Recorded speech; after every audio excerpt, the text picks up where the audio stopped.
following show contains adult content. It's not our intent to offend anyone, but we want to inform you that if you are a child under the age of 18 or get offended easily, this next show may not be for you. The content, opinions, and subject matter of these shows are solely the choice of your show hosts and their guests, and not those of the Entertainment Network or any affiliated stations. Any comments or inquiries should be directed to those show hosts. Thank you for listening.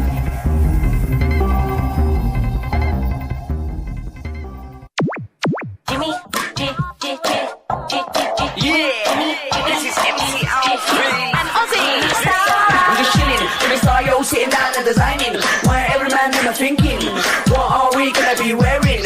Yo, I'm a Liverpool MC, you can't trust me, big up the girls inside the party, let's get down to crazy Jimmy, big up myself and known as Alfie, the one and only, the Turkish MC. Always love the clothes of Jimmy. Bitch, I'm your one I wanna be, Jimmy Star's new celebrity. We'll take you out to Jimmy Star's.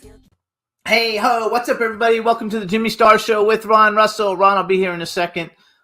So he is coming. I'm not sure exactly what he's doing, but I think he's getting dressed. And we had a slow morning, but hope everybody is doing well.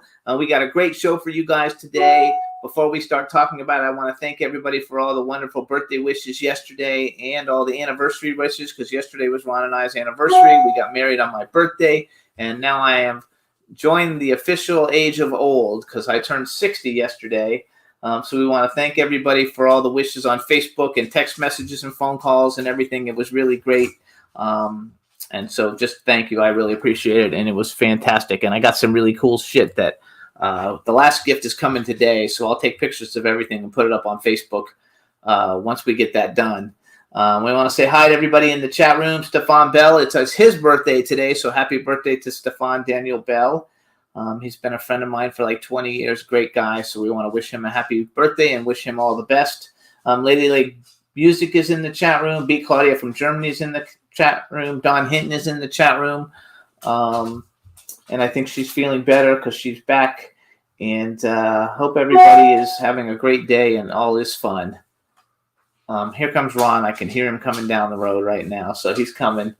And again, thanks everybody. I appreciate it. It was a lot of fun and it was fantastic. And Ron looks beautiful. Oh, screw you. We on yet? Yeah, we're on. I'm live.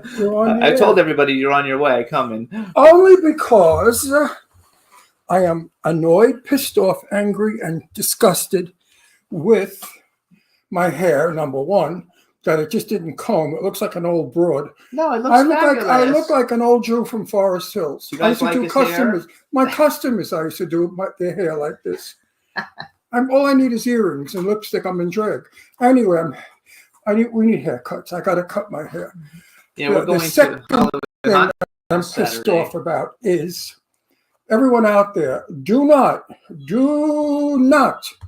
open up an elephant and an alligator. Because it's a fraud. They shut your computer down. And let me move over a little bit more. Okay.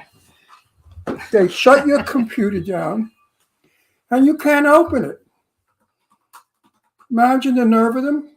Because they want you to go into Microsoft and get protection. Protection. They're the ones we have to get viruses. Protection from. I know if you guys, in case you don't know, if you click on those things on Facebook, I don't ever click on anything. So my computer was down. Now, Jimmy came along and he finagled and fixed it. It came up. Now, in my message box, I have this screwball who thinks he's my best friend and madly in love with me or something, whatever his name is. And he said, hello. And I wrote back, hi, I'm busy. We're going to be on the air. He didn't give a shit. He kept writing to me about some fucking crap he was selling.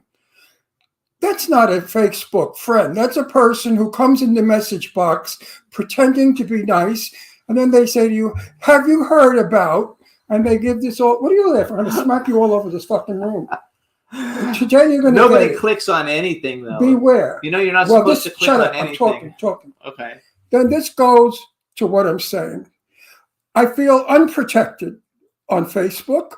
I feel unprotected in the world because the police, I feel, stick up for the criminal more than the victim. And that makes me frightened because I know stories I'm hearing in Palm Springs and all over where people are being, what's the word I'm going to look for? Proper word.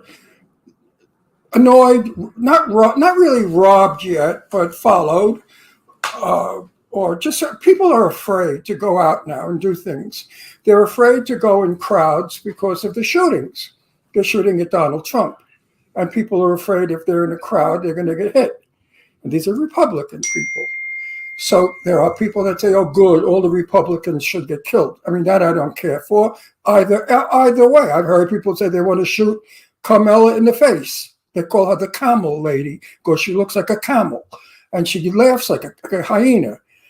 I think all of this crap is horrible. This stuff what they're saying about each other is annoying and disgusting.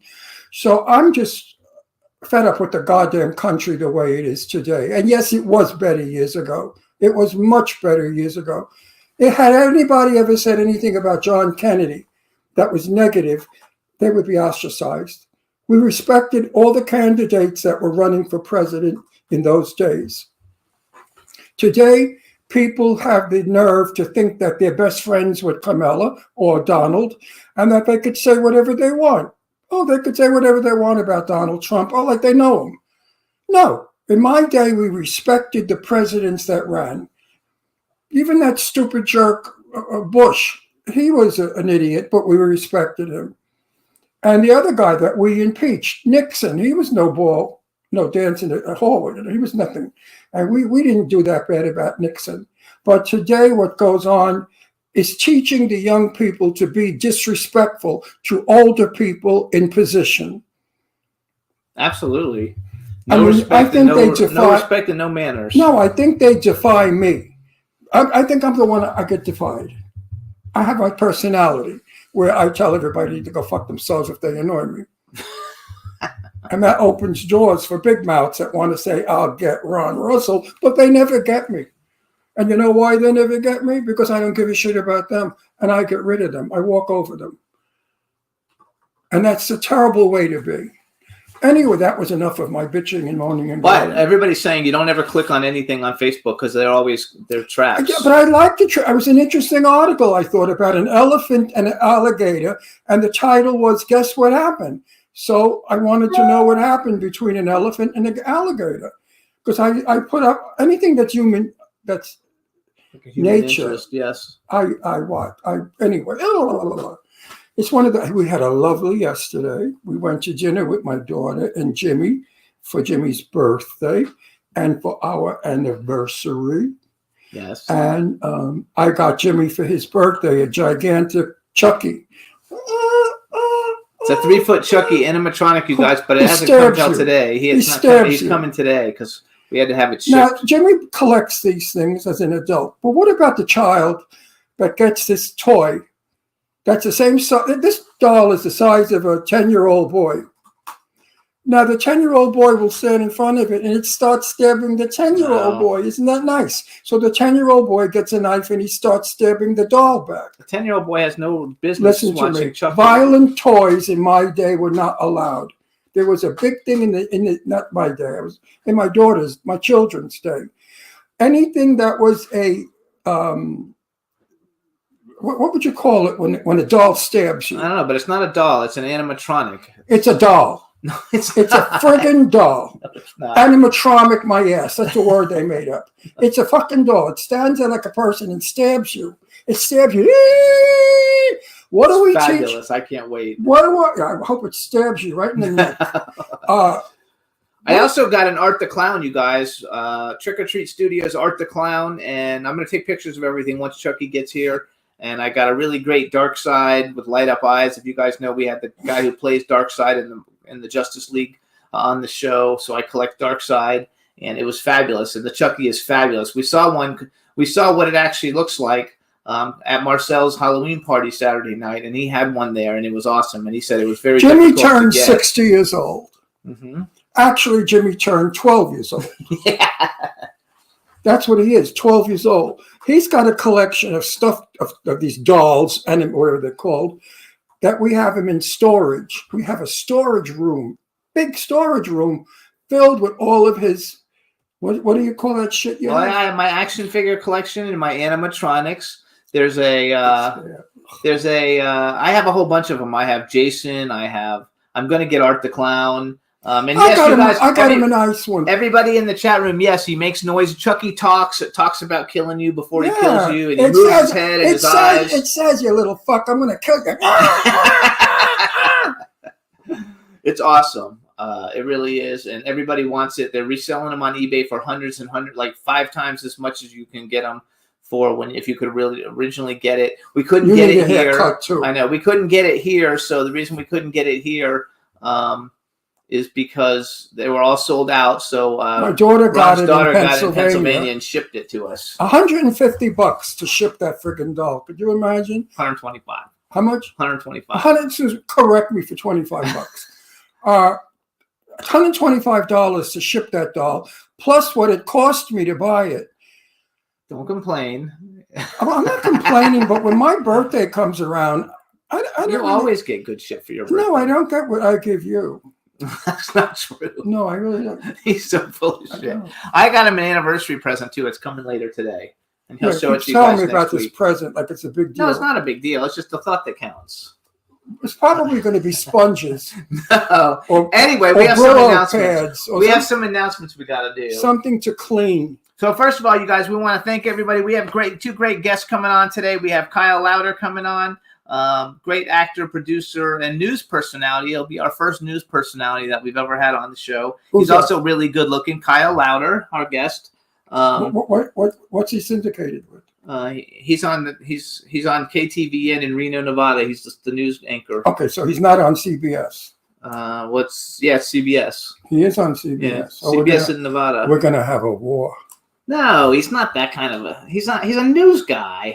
We He's not want an we interviewer. have to get rid of CBS because No. of all the things that CBS is doing. No. The whole world is upset with CBS. Okay, but that's different. He's in like Nevada, so it's no big deal. And then we have actor, musician Sonny King coming on. Going to be a lot of fun. I think it's going to be Is a that great a boy show. or a girl, Sonny King? Sonny King is a man. Well, it could be a girl. Sonny? Yeah, it could be. So, I know. But you're probably friends with him on Facebook. I am. Probably. Anyway, going to be a lot of I have fun. 5,000 people on Facebook. You think I remember? Yeah, I them all? remember all mine. I so. can't even remember my name, my own name. So here's some other cool events coming up, you guys. On November 16th, we have Dave Bailey's Day of the Cicada. My boy, movie I premiere love Dave that we're Bailey. going to. He's and a it should be great guy. fun. This weekend we have Halloween Hotness on Saturday. You can still get tickets or make a donation to St. June's. It's I gotta Halloween. tell my story. Halloween-hotness.com. Wait, I got to finish all it because I got a lot of shit to go over here.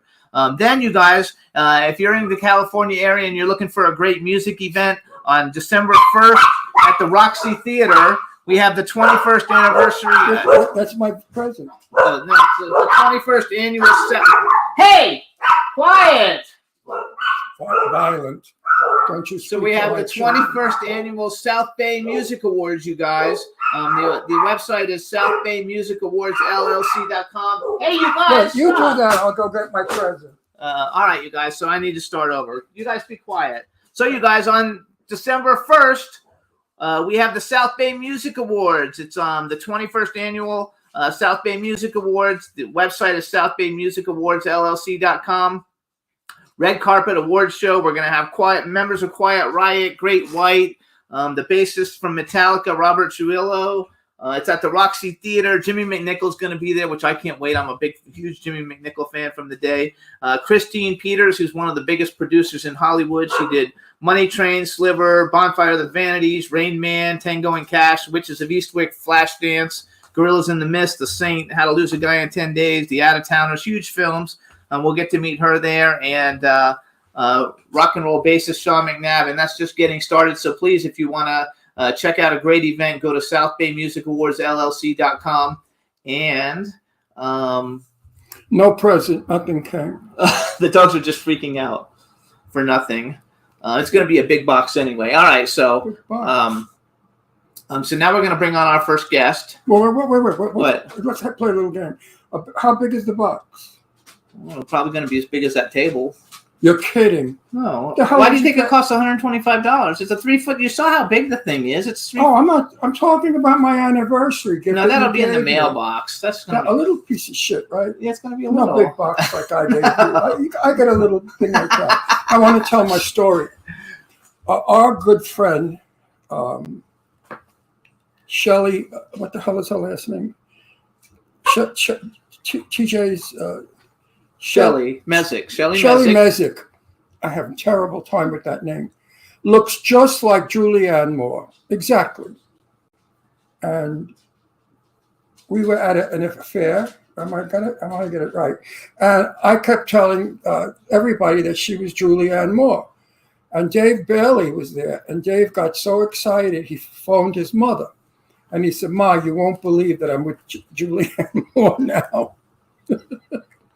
So he told me, I called my mother and I told her I was with Julianne Moore. She was so excited. I said, "Dave, that's Shelley Mesnick. She looks like Julianne Moore." And I called her Julianne. It's not really Julianne Moore. Well, he was so upset he had to call his mother back. And his mother said, "What kind of a jerk is that that calls her Julianne Moore when she's not?" It's I like thought that funny. was funny. No, it's very funny. All right, we're going to bring on our first guest. Yes, bring on our first guest. All right, you guys. Now we want to bring on our first guest. Let's bring him in. Kyle, let's make sure we can hear him. Hey, Kyle. Hey guys, In. how you doing? Good. All right, everybody. Now we want to welcome to the Jimmy Star Show with Ron Russell, news personality, actor, producer Kyle Louder. Hello and welcome to the show. Ron won't Good to be remember with you you. guys. He's met you twice. He won't remember you. That's not true. Do you remember him? That's not true at all. No, I met you at He's like my The- fucking voice, my mind in my voice. I certain people. Okay, do you remember him? No. I just remembered making out with him. Yeah. I mean, do I remember you? You're gonna start stuff if you go down that road. Listen, I'm 84 years old. When this son of a bitch is 84, he'd probably be like this. Anyway, before we get started, this is my cool, outrageous man about town co-host, Ron Russell. Who I'm married to him 11 years. I can't understand how. And then we have a chat room with people filling up, so please just say hi to everybody Let's in the get on chat to room. him. I want to Bring on everybody to the chat room. No, say hi to everybody in the chat room. You have to say talking to hi. me? You, yeah, you. Oh, hi. Hi, everybody. Thanks There for you joining go. us. Now, first of all, are you a reporter? No, I'm an anchor. You're an anchor. Yeah, I anchor the morning news. What channel are you on? We're the CBS affiliate up here in the Reno Tahoe area. We were just Can you tell our engineer to up his You can't. volume? You Can't can't. we That's up him? it. You need to put He's your. coming in very low. No, he's good. Am I Yeah, good? Yeah, you're fine. He's a little bit hard of hearing So- because he's got a clogged ears. Now, I'm going to ask you a really important question. Are you married? Are you married? No, 5 No. years? no, No? not yet. No ring. He was showing Oh. you no ring on the Are finger. you straight? Yes. Yes, I am. Oh, You guys, if you want to shut up, I'm getting there. I have a daughter. Oh, Who you looks like- do? My daughter looks like Michelle Pfeiffer or Grace Kelly. She was the second runner-up in the Miss America. She was Miss New York and Miss Long Island, and she's an old maid. Oh, I'm how old looking is she? for a husband for her because she doesn't seem to be finding one. Actually, I think he's too young for her. How old are you? I'm 44. Yeah, Well, you're a little she young. likes him younger. No, she don't, first of all, she doesn't look her age. Listen, Kyle, I'll smack you right in the face. This is important business. My daughter, I want her married soon. He's got two of them. I- She's straight. She's not gay or anything. She's lovely. She's just a very busy girl. She's an antique dealer. So here's why. So let's go. So first of all, you guys follow. Wait a Kyle. minute, I might have sold her. No, you didn't sell it. I didn't sell No, it. because I know he's not married, but I've seen his Instagram, which shows that there is a woman sometimes around at least, and you guys can follow him on Instagram. He's at Kyle Louder 22 on Instagram. You guys, shut up. No, I would like an anchor for a son-in-law. He's not only an anchor. First of all, one thing I realized when we saw you at Sean Kanan's book signing Yeah. that one time. So you guys, I'll tell you a quick I story. was nice to you when I saw you, wasn't I? No, I remember that. Yeah. You don't remember were. me either. Shit, you too. You remember. You guys, we were at Barnes and Noble, and I was staring at him because I couldn't figure out You're a who. faggot. Because I couldn't figure out who he was. Well, he is very handsome, but I He couldn't. is handsome, I couldn't big figure fool. out who he was, and I was like looking at him, and he looked at me, and then he like moved his seat one seat over, like trying to get away from me and everything. And I Because was he like, figured. and then I figured this it old out. faggot is after And then me. I figured it out, and I went and introduced myself. I say, "Hey, I'm sorry. We met you at your Amityville Harvest or whatever movie premiere, and he was the star of the movie." That's And right. and I, I so I'm not remember like that. I'm not a weird stalker, and then I Or an old reminded queen him that looking for a cute young and, guy. and I reminded him that on Instagram when I asked him to come on the show because he's done so much stuff. And I didn't know that I knew you had been on soap operas, but I didn't know you were like a huge soapy. You're like a huge soapy. You have 781 episodes of Days of Our Lives and 415 episodes of The Bold and the View. That's not like a little casual, hey. So how did you go from being like a huge soap opera star to an anchor, and why did you move to Nevada?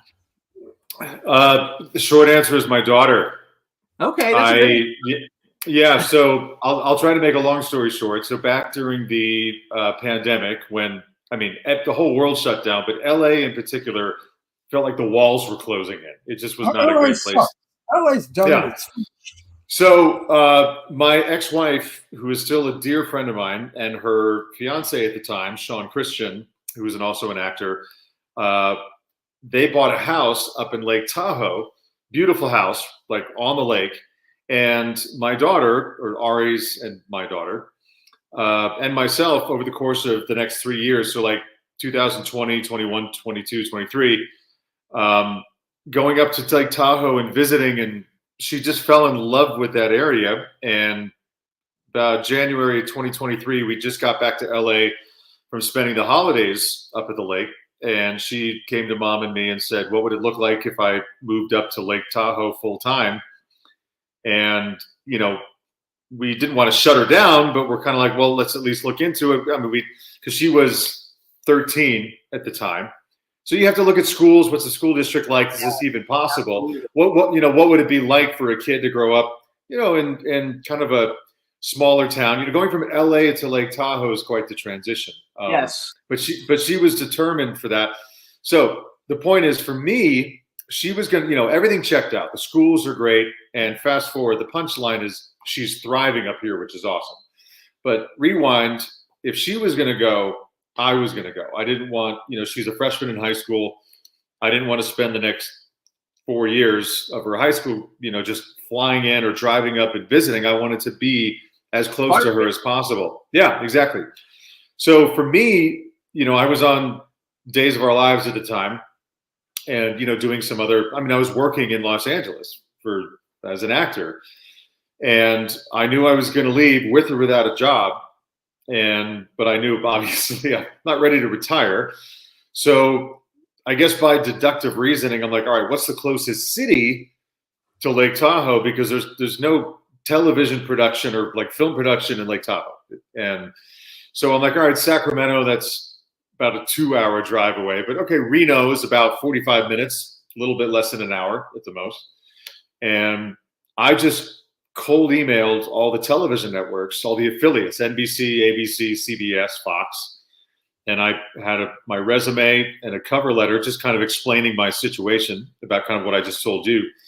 And I said, look, but it's not scripted. It's all broadcast news. And I told them in my cover letter, I said, look, I have no broadcast news anchor reporter experience whatsoever, but I've spent 24 years in television, telling stories through the medium of television, albeit scripted. If you're willing, I started on Days of Our Lives when I was 19. I grew up on a TV set. I'm very comfortable in front of the camera. And I said, if you're willing to teach broadcast journalism, I'm willing to learn. So they got back to me. Everybody, because everybody knows who you are, like all people. So it's kind of like having a celebrity as an anchor at the TV station. Yeah, well, that's the thing. In fact, the vice president and GM of the and actually a few other people at the station, at the network, knew who I was. They were fans of Days of Our Lives, so they recognized me from my acting career. So they said, look, at the very least, let's bring him in, and kind of like they do in film and television, let's do some screen tests. And serendipitously, this was a total coincidence. Both ABC and CBS were trying to fill open anchor positions on the morning show. It was like a serendipitous thing. So I drove up to Reno and I did some screen testing with the morning anchors at ABC and CBS, and I got an offer from both, and the rest is history. So that's what brought me up here. No, that's cool. That's great for your daughter and for you. Now, I lived Yeah, in- yeah. I have 2 daughters, and Okay. I was a single dad. In other words, my wife took a powder, so I had to raise my 2 kids. We lived in Beverly Hills. Okay. I started to see my daughters not becoming the daughters I wanted growing up. They wanted expensive shoes. They were thinking like all the rest of the kids. Then I heard about drugs were coming in the picture. I said, okay, Yeah. we sold the house and we moved to Garden City, Long Island, where I'm from New York. Garden City is a very, very old-fashioned thinking town. The I'm kids- from Westchester. I'm familiar with Oh, it. He's from I'm Westchester. from Westchester, New York. So I'm familiar with Garden so City. Long those towns, the kids are a little stupid. They're not as hip as in LA. All right. I'm so happy. Now, Lara Spencer, you know Lara Spencer, ABC Good Morning Yeah, America, yeah. is a family. She grew up in my house with my daughter Leslie. Lara is our best friend. Lara gets Okay. married. Lara has 2 children, and Lara gets sent to LA to, I guess, Good Morning America, for some reason, wanted her in LA. So she and her husband bought a beautiful house in Truesdale Estates. Gorgeous. And I said to Lara, if I were you, I would get the hell out of here and do not let the boy and the girl grow up here, because you're going to have a whore for a daughter and a drug addict for a son. Because all the kids in Hollywood are demented. They all think that cool and groovy is to tattoo your whole body, stick spears in your face, and do drugs. So Lara said, what can I do? I'm under contract. I can't leave. So I said, well, be very strict. I think she only had 1 at the time.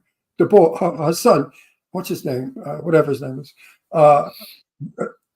Yeah, she only had her son. He was a little boy. And she started to see everything that was going on. And she said, Ron, you're I what's his name? Buff, not Buff. Oh, I know her son so well. Anyway. Great part. That's okay. He's starting to not be quite the little boy I want. Yeah. However she finagled it, I'll never know. But she got her ass out of it. I just think it's very cool that you Wait, did that. For she your went daughter. to Connecticut. She bought a beautiful house in Connecticut where Kate is her daughter. Then she found a guy. She got married, had a baby, Kate. Her children today are the ideal children. Her son is tall, handsome, athlete, got all kinds of college things for football. Her daughter is beautiful and the most lovely kid. No drugs, no tattoos, no spears, nothing. So I love what you did.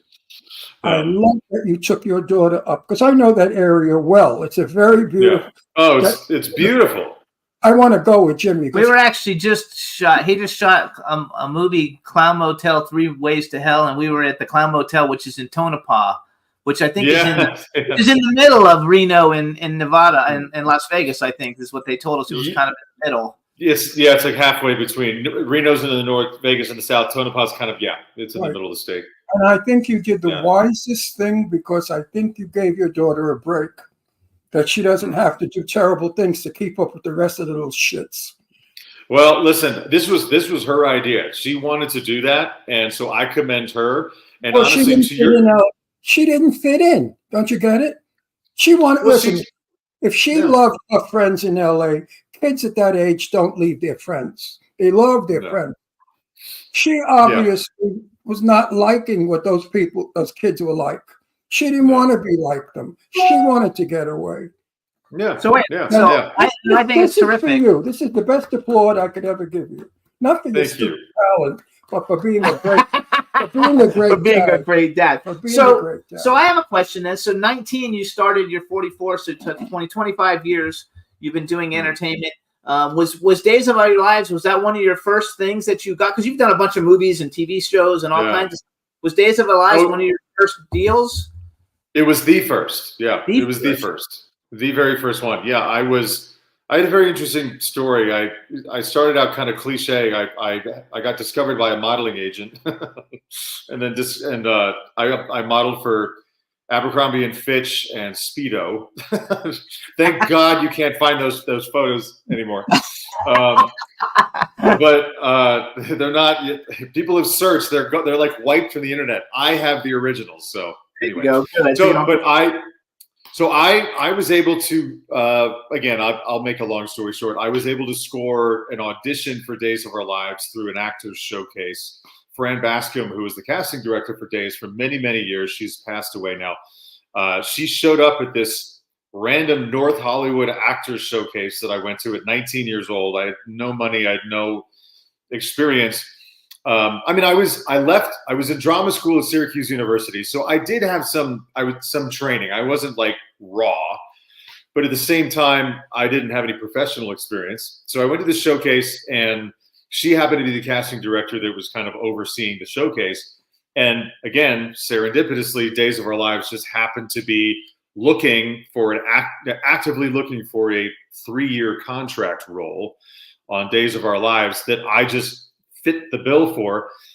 It was for, we just lost Drake Hogestyn, the Days of Our Lives soap opera icon. It was for Drake Hogestyn's son, Brady Black. And I auditioned. Fran brought me in for the initial reading, called back for the screen test, called back for a second screen test with Drake, and got the role at 19. My first job ever. I was only in LA for like 6 months at that time. It was the first, I almost don't want to say this. It was actually the first professional audition I ever had. And you nailed it. I think I tell people that I think what was working in my favor was the fact that because it was the very first audition I ever had, I'm like, I'm not going to book this thing. Like, it's nobody ever does that. I'll just go in and try to make a contact with Fran Bascom. Maybe she'll call me back in the future or whatever. But I think that taking that pressure off myself, I was very chilled out. I was very relaxed, and yeah. So Dave was, because back then, like, everybody good looking. Back when you started, now they put every kind of person on, but like back then, everybody was good looking, and the fact that you're good looking probably couldn't. Yeah. Well, I don't think it. Yeah, thank you for that. I don't think it hurt. Yeah. Yeah. Kyle, question. Answer it honestly, or I'll have some people hurt you. Yeah, right. This guy's huge. Which do you prefer, anchor or actor? Because to me, being an anchor, I'd be bored to death. I would never giving up. No, acting is the one. It's like, I know this is the biggest cliche in the book, Ron, but it's apples and oranges. You can't, like, I have so much fun. What made you do this? You're an actor. An anchor is boring. He reports garbage. An actor can create something. Oh no, anchoring is not boring at all, man. Not at all. I mean, I show up I would be bored to death every week, every day, having to go, good evening, folks. And guess what? An airplane just went down. No, everything, the news cycle is exciting. It changes every single day. Every time I show up to work, it's a whole new show. I know. It's like, I cannot imagine with your acting career to have given it up to be an actor. He didn't give it up though, because he still acts. You still act? Oh yeah, he still acts. Right? You still act. Well, He's still making movies? No, not making movies. I'm under a pretty firm contract with the network up here. But Days of Our Lives, I did do a few episodes for Days of Our Lives just a few months ago. Oh, wait a minute. Those contracts stink. Lara's contract said Lara was with ABC forever. And then she was on the show where people brought their Free market flip. No. The people brought their shit to be sold, like the antique stuff that was Antique Roadshow. Okay. Yeah. So she had to give a portion of her salary to ABC in order to do that. Oh, not easy. These contracts are not good. And also, she'll probably kill me if she ever. Yeah, I wouldn't tell her. You don't go telling secrets of people. Well, it's not a secret. She told me. If you tell me, you know it's not a secret. Your contracts are pretty strict. Anyway. Yeah. Wait a minute. It's important. and they hold the anchors. Oh, they do back. hold him too. They're going to hold you to it because I Sean mean, Kanan can't do no. things unless he gets it approved. Everybody Yeah. has that problem. Yeah, look at Sean. He went back and he's hitting. That's how I figured you were a soapy that You know, day. we love Sean and Michelle. They're our closest friends. You know that, of course. Oh yeah, no, Sean's awesome. I've known Sean for 20 love 20 Sean. years. So here, what I did. First of all, we have Dawn Hinton is in the chat room. She says she named her daughter after Carly on Days of Our Lives. Just say hi, Dawn. Hi, Dawn. So I made a little list of all the people that have been on Days of Our Lives that we've had on our show over the years because we're 7th. This is our 17th year on air as a podcast. And I've 17. never gotten paid Yes. once. Yeah, Never this is our once. 17th year, and we're averaging our last 2 weeks ago. Our show got 13 million plays. And I say to Um, Jimmy, "How come you don't pay me?" You know what he said to me? "Oh, we're married." So here's some of the people though. Then and some of them might have been on when you were on, but I know since the show runs, such a long thing. But we had Charles Shaughnessy, Charles Shaughnessy, Kristen Nice Chappelle, Wesley Ewer, Kevin Spiritus, Jack Coleman, Barbara Crampton, Paul Logan, Mike Manning, Katie McLean, Ian Buchanan, Jim Beaver, Lyndon Ashby, Morgan Fairchild, and Gina LaPiana.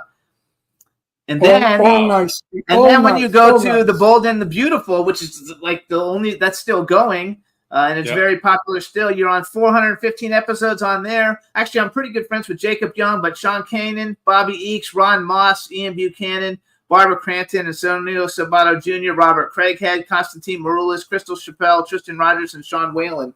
So basically, like that's a lot of people for us to have on And those when shows. when I auditioned for The Old and the Horny, they were considering me. Yeah. And you also did the Days of Our Lives 35th anniversary TV movie. Yeah. So you're a big soapy. So You wait a minute. Excuse me, I'm negotiating. He should be in our movie well, if it fits into his with movie. the one that you're producing about the soap Oh, the Soap stars. Stars. That could He'd be be perfect actually. for. He'd be perfect to be. in it. I'm actually putting together a movie. I don't know if it would fit And in. we because have the money. you don't get time off, really, right, to do stuff? Oh yeah, I do. Are you allowed to make a movie? Does your contract Yeah. allow you? Huh? Yeah. Yeah. Okay. I'll have to Because talk about that. he's putting in all the soap I'm operas putting a lot of soap opera some stars years in, ago. in a movie called Saving Sean, Paradise, and it's Sean about is- a, it's Sean about is in it. it's about a soap opera. It's about a soap opera star, about a soap opera Oh. and a family and stuff. And anyway, It's a I good just script, got it's a good funded, so movie. I'm working on it. So Wow. talk to Sean Kanan about it. Now Sean doesn't know about it yet. You're like telling Sean me. doesn't know. No, I got the money without having a cast. But we have but we're going Wait after. a minute. What if Sean's not available? Then I'm gonna get somebody else. Like, what do you want? Well, I'm not going to be in that movie. Yeah, you are. Not if Sean's not Yes, in it. you are. Nah. Don't be stupid. Anyway, it's a very cool movie. It's about a soap opera star. It's called Saving Paradise. About a soap opera star who inherits an old rundown. I'm the old rundown. No. Inherits an old rundown beach resort that's in financial difficulty. It's like a Hallmark movie, and he gets all his soap opera buddies to come in, and we do like an auction, to like sell them wow. a date with them to raise money to do it. And so we're bringing in people, men and women who were famous like in the 80s and the 90s. A lot of them. Yeah, and I Yeah. may be playing opposite Joan Collins.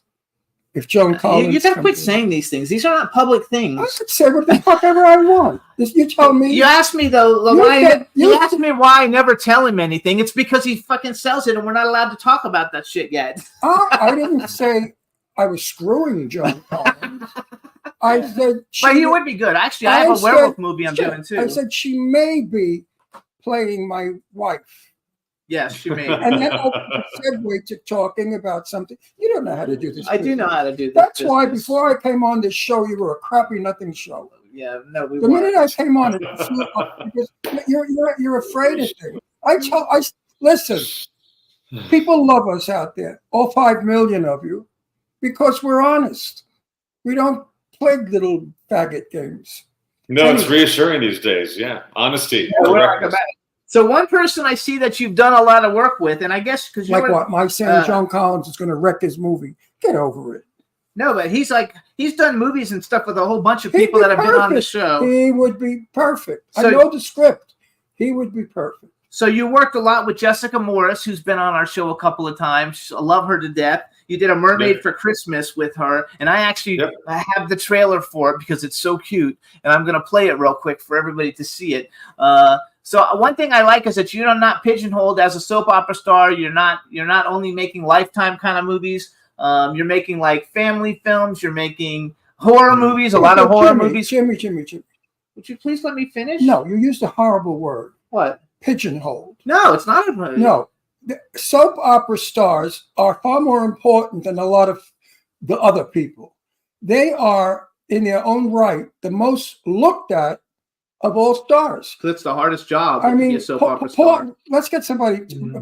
What's that jerk? One that dumped my Angie. Angie's ex-husband. Angelina Jolie. I don't know. Like it has Brad nothing to do. Pitt. You are brain dead and you're young. Brad Pitt is #1 box office, but you have been viewed more than he has. Because Brad Pitt didn't work every day for 365. How many days did you work? Would you say in your whole career? How many? Well, I did well over 1,500 episodes. So yeah, but that's just on soap opera. Well, no it's just on no soap one's opera. watched Brad Pitt for 15 times. 1,500. 1,500. Anyway, go So back. I respect soapies. If I were really, But you missed my point. My No, point no, is I said the word horror pigeonhole. movie. I know, but horror movie people who come on the show, they're pigeonholed into horror. You've done a ton of Yeah. horror. No, but you're not use the pigeonholed. word. You know what pigeonholed means? Yes, it means you're stuck in. That's the only thing you do. You Yeah, co- and that's a wrong thing you're saying. no, I'm saying he wasn't pigeonholed. None of our soap opera actors. I know, but a lot of our other friends are pigeonholed into to one kind of movie. because they like the salary every week. Yeah, And they like, what do you think? They make a lot of money. We think Sean Payne works for shit. I'm not talking about Sean Kanan. I'm talking about horror movie people. You're not paying attention to the I don't give a conversation. shit about horror because it's the stupidest industry. No, it's not. Just chop 'em up Anyway, and go blow back to them. you. I want to go back to you. So one thing about about soap opera people is that because you guys have to do so many pages every day, and you have to Sean memorize it, and Kanan you have to said know one it. day he went to work. Sean went to work, and he knew his script. They threw 40 pages at him. Yeah, I said, I've so been what there. did you do? He Yeah, said, he's been there. he said, I had to learn 40 pages in 2 hours. I said, Yeah. I took about 40 years to learn 2 pages. No, So it's that must be easy for you because otherwise you wouldn't have made it for all those years. What's the easy. most pages that were thrown at you? What's your most pages that were thrown at you? Oh God, I don't think it was ever 40, but it was definitely over 20. Like brand new pages, like fresh. Yes, No, that's what they Never- did to Sean. They gave Sean Yeah. 40 brand new pages. I like unbelievable. So you did this movie. It's you guys can see this movie. It's called A Mermaid for Christmas. It's only like a 2-minute trailer. Yeah. So introduce it to us. We're gonna play it real quick and hang on, and we'll be right back. But introduce it for us. And Juan, get The Mermaid for Christmas, please. Go for it. Oh, you want? I want you to just announce the trailer. That's your film. Oh yeah. So I mean, A Mermaid for Christmas. This is like it's developed into a cult classic. It has a huge cult following. Like after Thanksgiving, between Thanksgiving and Christmas for the past 4 or 5 years, this thing just blows up. It's fun. It's cheesy. It's whimsical. Do you want me to give watch the trailer. You get the kind of a plot point to it. But we shot it. 2019. So like 5 years later, people still love this thing. It's really I fun. thought it was super cute. All right, everybody, A Mermaid for Christmas. Here's the trailer. We'll be right back.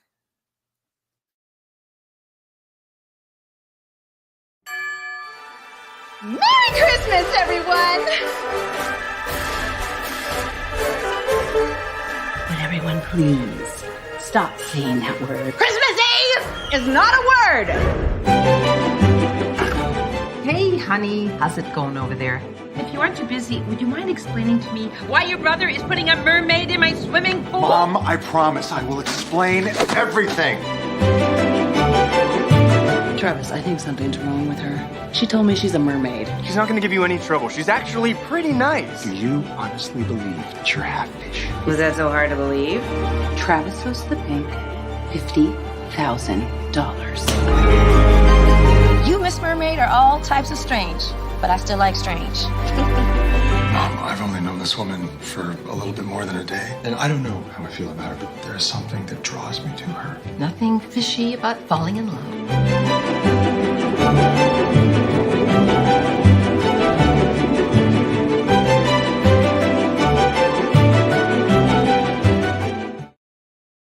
Hey, I love it. I think it's so cute.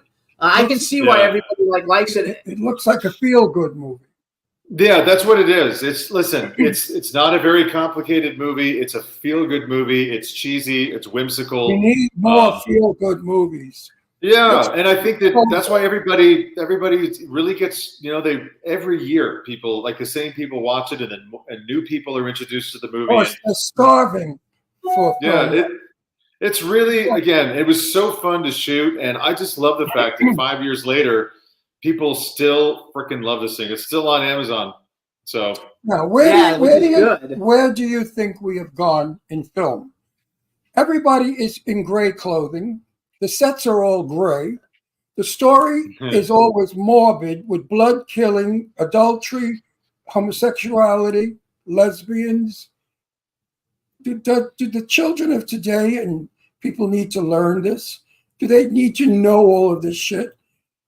I think that I would agree that film, a lot of film has really gotten quite serious. Fine, fair. I think that we had a movie when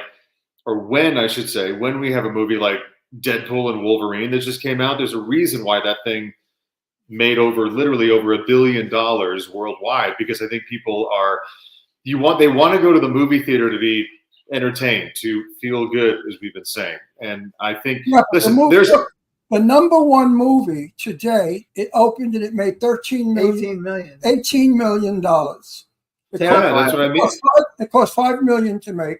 I don't think, and who am I to say this, but in my humble opinion, I think that the majority of the movies that are being made and released into theaters these days are not movie theater type popcorn movies, which is why movie tickets are down. There's a reason why when Top Gun Maverick came out like a few summers ago, that thing blew up, because listen, I love superhero movies. They have their place, but I think that if you want to get people to the movie theater out of their house, out of their home theaters nowadays, which are cheaper and cheaper to build these days, then you need a movie theater type, experience. And I think, to your point, Ron, a lot of the movies that are coming out are very emo. They're very plot, like Joker 2 bombed. What we need is to laugh. I can go to a party of 50 people in a room. They're quietly speaking. They're talking boring shit. I'm not interested. So I start I put it on. I become Ron Russell, the crazy guy. They start laughing. The entire room that was over there is now here with me. Laughter attracts people. If you make people laugh, they will follow you. If you make movies that make people laugh and are happy, they will love them. This is my point. We must bring back the comedy, the romantic comedy, the family comedy. We've got to bring it back. Otherwise, we're lost as a civilization, because we cannot live with blood, guts, chopping. Listen. Oh, I have to say something. He's going to faint. Very dear friends of mine, one of our best friends, does a movie, but he never tells you about the movie. We went to the red carpet event, and they got a man in a dungeon. They tied him to a bed on his back, and they proceeded to cut his penis off. And we saw them cutting the penis. Ron almost had a heart attack. I said to my friend, I said, "What the fuck are you doing?" He said, it makes money. So I said to him, and this is a true story, I said to him, "So what is it next? You're going to get a woman, put firecrackers up her cunt, and then blow her pussy off?" And you know what he said to me? Maybe. It's been done. It's been done in a movie. And I thought to myself, dear Lord, what the hell is going on here? All right, hold on. I want to change this. I want to go back. I want to go back to Wolverine. No, 'cause the audience loves Deadpool. this. I didn't go to Deadpool and Wolverine. I haven't seen it yet. I'm pretty good friends with Tyler Mane and Sabretooth. You know, I love Sabretooth. He has a cameo in it at least. So let's go to you because you're a big burly guy. You like superhero movies. If you were going to be a superhero, who would you want to be? Like, what superhero is one that you like so much that you'd be like, oh my God, I'd love to tackle that and be that superhero? Thor. Oh, really? That's awesome. Yeah. No, it's a toss-up between Captain America and Thor. Okay, I'd probably pick Captain America, but you could be And Thor. I don't have to pick anybody because I am Flash Gordon. He likes Flash Oh, Gordon, no, I am Flash Gordon. which makes it Flash fun. Gordon, that's a classic. Absolute classic. Yeah, you know what? I think you swayed me. I think I might go Captain America. I think you're right. Yeah, I like that Captain America better. Any of those good characters. He likes the Buster Crab Captain America because that's what he watched when he was young. Flash Gordon. I grew up. Yeah. We didn't have heroes like today. We had Superman, Batman, Flash Gordon. Green Hornet. Green Hornet was weak. More of a radio show actually. We listened to. So I actually collect action figures, and I got him a Buster Crab Flash Gordon. Yeah. Oh, I love it. Oh my God, that's But, great. but for me, Flash. with the real ray gun and the Strata sled that they flew around in. So- Wonderful. Oh my God. That's wonderful. So I got him that, and then I have all the Sam Jones Flash because we had Sam Jones on our show last year. He was great. He told us the greatest Oh, I stories. love And Sam he's Jones. my Flash Gordon, that's no. my generation. I was thrilled to pieces to meet him because I'm such a fan of Flash Gordon. So when I met him, I just flipped over. For some reason, too, though, I've always liked Daredevil. I don't know why. I don't really like any of the movies, but I like the comics. And I collect Daredevil action figures and Batman action figures. We had Antonio Sabato Jr. on, and he collects all Batman. And what I like about all the Flash Gordon movies and TV things that we've seen, in the Flash Gordon film, you'll never see blood and guts. You'll never see blood and guts. No. They shoot them with the ray gun and they disappear. So that's what I like. When kids see that, when kids watch those films, they actually like it though. They like it. So in the chat room, they think you could do either one. They think you could be Thor or Captain America. So that works. And maybe that opportunity will come. Maybe somebody from Marvel will hear this and they'll be like, "Oh my gosh, we have to go to Kyle Lowder and oh my God, yeah." Because they don't want to. The guy doesn't want to be Captain America anymore. No, but you know what I read? Chris Evans. Listen, wait. Nobody's talking. Nobody talk. You could apply. You should go try out for it. They are making the new Flash Gordon. Yeah, we read that they're making. They're looking for an Emperor Ming, and they're looking for Flash Gordon. Really? Go try out. Get your agent to figure out who's doing it. You could be Flash Gordon. Oh my God! I love it. So do you like doing movies better or soap operas better? And is soap operas really a lot harder just because of all the script challenges? I think soap opera was a lot more. It kept me busier. It was more of a regular thing, which I think any actor would agree is always a good thing in the entertainment industry. I think the reason why I love film so much is you guys know this, you really get a chance to create a scene. Soap opera is, soap opera, and it's to no fault. This is the way they've always done it. It's the way they have to do it because they shoot 5 episodes a week. There's no reruns and it's year round. They just don't have a lot of time on set. So, the sets are pre-lit. The blocking is, you have very minimal. You have 3, sometimes 4 cameras. And, if you shoot the scene and everybody hits their mark and nobody messes up their lines and it's a good scene, they take it and they move on. Whereas in film, as you guys know, again, it's like one camera. They light you specifically, for the scene. So you look great. And you really have a chance. You can do as many takes as you want. Like I think David Fincher's infamous for doing 100 takes, for one line, something like that. And I think that's the extreme.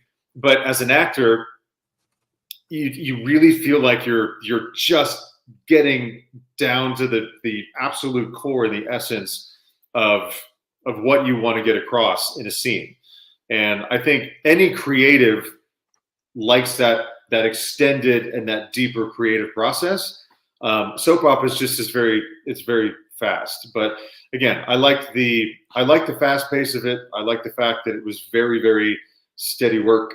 And you know, it's the closest thing to kind of like a 9-to-5 job that you can have in the entertainment industry. It's very steady. It's very regular.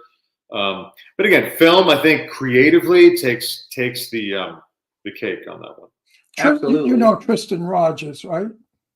I know the name. I don't know him personally. Oh, he lives here. We know him. Oh, yeah, we live in Palm Springs, just so Yeah. you know, and all the And- soap operas have houses here. Yeah, and I said to Tristan something about the long hours, and he said to me, "Ron, I could work around the clock. Yeah, I could too. I think I would agree with that. All the energy in the world, but the I would day- agree with that. he's think not that- working, he said he can't even walk. Yeah, I think at the end of the day, it's a cliche, but you know, when you do what you love, it's not, you know, you don't work a day in your life. I did a horror movie one time where we had to do night shoots because the whole thing took place at night. It was like the whole movie took place over the course of like, the script was one night is what I'm trying to say. It took 2 weeks to film it, but it was all during the night. So my call time was 6 p.m. shot till 6 a.m. every day. First of all, that was the most brutal schedule ever because you're working through the night, sleeping during the day, which I played a vampire and I quite literally felt like a vampire during that movie. I don't ever think I really want to do that again, but I loved it because I was on set and I love being on a set. That's how Tristan. Tristan is only happy when he's working. Now, let me give you the lineup of who we know and who lives here. This is like soap opera city. Sean has a house here. Sean Kanan, Tristan Rogers, what's the name? The one I like. All the girl ones. Oh, geez. Bobby Eakes doesn't live here anymore. She moved. Not Bobby Eakes, the other one. You have the one that we went to her house all the time. What the fuck is her name? Oh, you shouldn't bring up conversations if you don't know who you're going to well, say. you know, I'm old. I'm trying to make a show, and it's very difficult. Now you know why I have an earpiece when I work. I get fed lines. I don't remember. Who's the one? Judah Chapman lives here. Judith Chapman lives here. Michael Damian doesn't live here, but we know him really well. And what's the other girl who I love a lot? Oh, I love her. The airline stewardess. Oh, she doesn't live in Palm Springs. Yes, she does. She lives in L.A. She has a house here. Oh, I didn't know that. You would know her. Young and the Restless, Kate Linder. Kate. Oh, wait, she's an airline stewardess? Yeah. Flight attendant? She's a sweetheart. We love her. Oh, she's been a flight attendant her entire career. When she's not working on Young and the Restless, she's like their celebrity flight attendant. She's been doing it for years. Well, you would know. I never knew that. She was at Sean's book signing that we were there. She knows her, but he didn't know she was a flight attendant. Oh yeah, she was. I know Kate. I had no idea she was a flight attendant though. Which is cool. And what about the other one, the one I like that's in the series that plays the wicked bitch that tells Sean he's too old? She doesn't live here. She lives in L.A. She doesn't have a house here? No. Oh. What was her name anyway? Oh my gosh, I can't. I forgot. Anyway, we have I think every soap opera star is here in Palm Springs. It's a nice place to live. Yes. No, it's not. It's too hot. It's very hot, but he's in Reno. Very It's hot in Reno, so right. Not Palm Springs though. It's too gay and too hot. We're gay. It's too gay. No, it's much too gay. I'm going to tell you who he's the person that he can't think of. I love her. She's a wonderful. Carolyn Hennessy. Oh, what an actress! We both go. Oh yeah. All right, so you know here, who she is, right? I'm sure he knows. Yeah. Carolyn Hennessy. Yeah. She was there too the night that we met him, saw him. So okay, so here's a question I like to ask everybody. First of all, you have another movie, and I haven't seen it. Tell me if it's any good. I want to see it. I love the cast. It's called The Ravine with Eric Danes, Terry Polo, Leslie who's the Odom, Peter first Fasinelli, and Bill Kelly. Is that a good movie? I think it's a very, very good movie. Like just the cast alone. Cast is phenomenal. Yeah, it's a very, very intense movie. I will say, it's like going back to what we were saying before. It's very heavy. You know, it's not. But I will say, and I do mean this. It has that, for lack of a better word, that redemptive feeling at the end. Though it's a very No, all's well that ends well. But here's the fascinating thing about that film, though. It is based on a true story, and it's actually pretty accurate to the real story. And it's about a husband who kills his family, his wife and his kids, and it's a deep dive into the exploration and the psyche of both somebody who would do something like that and then the people that are affected by it, like his family and friends and things like that. I play the brother. I play Peter Fasinelli's brother in that movie. And I have scenes with him and Ron Dane and Terry Polo. And the acting is great. The writing is great. The movie visually is great. And it's really deep, but it does have a very redemptive quality at the end. I do recommend it. Who produced it? Who did it? I don't know who did it. Who produced it? Keone Waxman directed it. He's very famous for back in the day. Got to start doing Steven Seagal movies. I love Steven Seagal movies. They were my favorite when I was young. No, you guys, Ravine. I'm gonna actually watch it. Why is Joe Kelly in that? Joe Kelly's not in it. I thought I heard Joe Kelly. No, Joe Kelly. No, Joe Kelly's not in that. No, Bill Kelly, which has somebody. He's a Facebook friend and Instagram friend that I know. No, but it's an A-list cast. It's a really good cast, so I thought it might be really good. So here's something I like to ask everybody: bucket list. Worked with a lot of cool people. Bucket list, male and female actor, living or dead. Living or dead that you would have liked to have worked with. And then the second half of the question is if you could have been in any movie ever been made. Wait, do it slower. He's not getting confused. No, they have to have time to think. If you could be in any movie that's ever been made in history, what movie would you have liked to have been in? And that way it's a 2. Yeah, these questions are so tough because being a fan of film and classic film going back to the 30s and 40s, I'll answer the first question. The second question first. Hands down, I want to be in Casablanca. I want to be on the Warner Brothers lot on those sound stages shooting that. That is my favorite classic. I would say even just favorite film of all time. That one and To Catch a Thief. Who would I act with? Oh God. Because again, you have classic. You have classic film actors and modern actors. So give me a classic one and a modern one. God, I'd love to work with Humphrey Bogart. I think he's he's so people just like, oh, he's not a great actor. I mean, that man is he had such a presence on screen for such a small man. That would be great to do to work with Humphrey. Grace Kelly in To Catch a Thief is just absolutely divine. She's crazy beautiful. Just what a starlet back then. Jeez. I was in love with her when I was 16. Right. Then so you know, real quick. So Ron was best friends with Jane Russell. Oh wow! He was best friends with Jane Russell, and he has met all of them. He did stuff with Elizabeth Taylor. He knew Betty Davis. He knew all those different stars. I like Cary Grant. I love Hollywood. The real Hollywood. I'd love to work. Grace Kelly and Cary Grant in To Catch a Thief are just. I mean, that would be amazing. I would either love to be in To Catch a Thief or Casablanca. I'll have to go with those.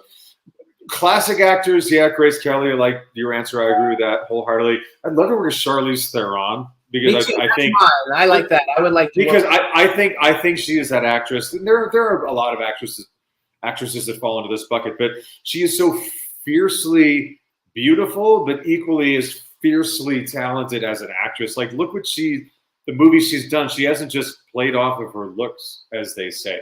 I think she would be such a challenge in a good way to work with because you would have to raise your bar so freaking high to work with her. I agree with you. Yeah. What about a male? Yeah. What a male actor you'd like to work with? One. Oh man, Robert Downey Jr. would be an absolute hoot to work with. Oh, I like that. Yes, I like that too. You would not like working with him. No, I hear he's a lot. Yes. I get stories back from people who have worked with him and know him. My nephew. No, don't tell that story. Yeah, I'm going to tell it. I'm allowed. Don't direct me or censor me. My nephew was a dope addict, big time dope addict, and he used to sleep under the Santa Monica Beach Bridge with Downey, who was a drug addict. Back too. before he became The Iron both of them used to go hunting for drugs. Big Wow. drug addict. And the stories that I've heard about him, oh, I think he's kind of he's reinvented himself though. Yes, Like, he has does- reinvented himself. Yes, Yeah. that was a long time into a ago. nasty son of a bitch. But they who's do say he's arrogant not that nice. and thinks he knows it all. They do say he that. thinks he's the superior person. No, I like He's nothing Logan. but a bit actor. He's still a bit actor as far as I'm concerned. I know stories about what he's done. I don't agree with that part, but I agree with the No, fact that I he's don't difficult. believe that anybody in our business has the right to be ugly or not. The beautiful part of old Hollywood was, no matter what, if you were a bitch or a killer man, you never let the audience know. You were always gracious and charming. He means when they're not on screen, yes. When they're not on screen. But No, I hear you there. these actors that misbehave, how can you like them when you know all the crap about them? I mean, look at It's fair. Britney Spears when she came I know, out. we're gonna see a lot of shit though when the Diddy shit comes out soon. Yeah, but when Britney Spears, hey, listen, Britney. That'll be your big story for you. Britney Spears. I'm already reporting on it, man. It's Britney Spears. there's so many people that are gonna go down with that shit. I'm just telling you. I can't wait for it all to come out. I actually met Diddy. I met him before. He wasn't very nice. I was at an awards show with him. They're gonna have to protect him because the people are gonna try to have him. Oh, killed. absolutely. Just like Epstein. Yeah. So it'll be interesting. All right, you guys, this is Kyle Louder. Please check out all his different films. He's got a bunch of good ones. Wedding Day is another one that he's got. A Mermaid for Christmas. You want to see? It's going to be up for Christmas now. He hasn't. You have another one? Oh, Heart for the Holidays. Yeah, and then also check out for Halloween. Check out Amityville Harvest. It's on Apple TV, Amazon streaming right now. That's a really great horror movie that is great for this time of year, like Halloween. That's a good one. You gotta love it, everybody. So follow Kyle. My final words to you, young man, is try to be honest and tell the truth when you deliver the news. Don't sugarcoat anything. Don't try to fool the public, because the public. Don't worry about that. Don't worry about that. Oh, yeah. Good for you. Don't Tell worry it about like it is, or get the fuck off the show. That's my feelings. I agree with you. So much of I the agree with news you. today is a lie. Yeah, he can't stand the news. Is Yeah, covering I'm up. not part of that, Colt. Don't worry about that. Good for you. And I hope that you get I hope everybody gives you the scoop on Diddy first, so you get to break it, because it's the coolest thing ever. And if we get to vote for the best anchor, if we get that, we get all. We don't live that, but that's in Nevada. I don't. We think get everything. We vote. We want you to win the best news anchor. Everybody, We will vote for you. Check out Thank KTVN in Reno on CBS, you guys. Follow Kyle on Instagram. It's Kyle Louder 22. We want to thank you for coming on the show. Best of luck with everything that you're doing. And if you get some big movies coming out and that you're doing them, please let us know. We'll bring you back. I'll let you know. Thank you guys for having me. This is really great. I appreciate You've it. been terrific. Bye-bye. Thank you for a good show. Yay! You're a good talker. Thank you. I guess that's why he's All an right. anchor. Yes. Bye-bye. Bye-bye, All right, guys. everybody, before we bring on our next guest, we're going to do a quick play. I told you guys we would play the trailer for Clown Motel 3 Ways to Hell last week, but we didn't do it because I didn't have it. But I've got it now, so please, here's the trailer for Clown Motel 3 Ways to Hell. Enjoy it, and then we'll be back with our next guest. To fulfill your ancestors' separation of the human world and the clown world. First.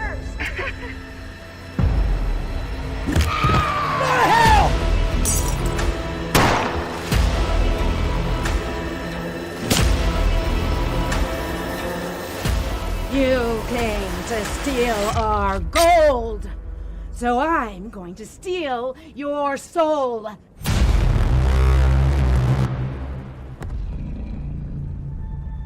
What's the verdict? We have 12 missing military members.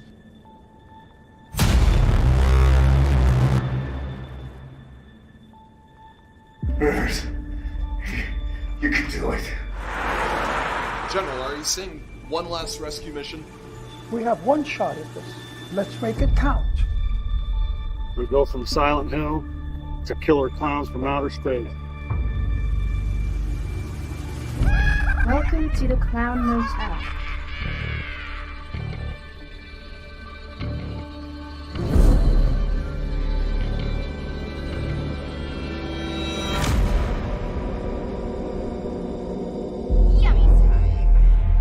ever hear of the blood moon ritual?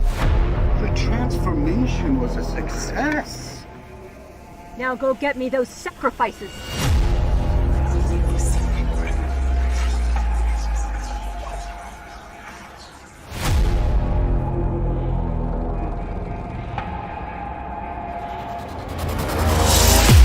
I love you.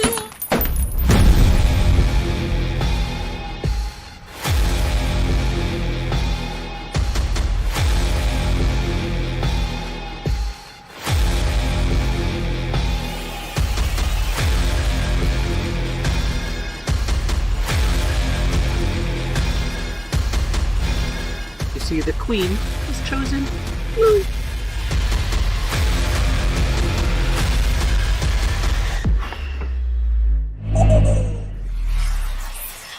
Welcome to the Clown Motel. Acid?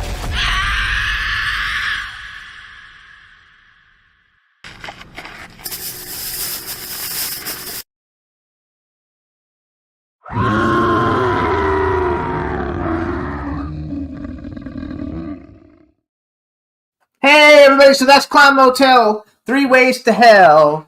And it's not coming out till next year, but the video just got released a week ago, so I hope you guys enjoyed it. And now we're going to bring on our next guest.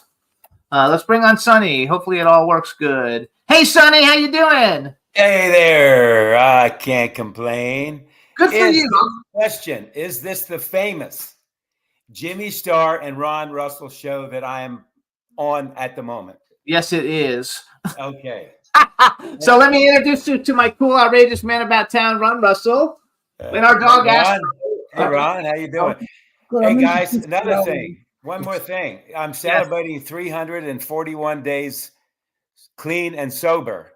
Good for you. Congratulations. Not all in a row, though. Oh. He's like you. Did you hear what he said? No. I'm celebrating 341 days clean and sober. And then he said, but not in a row.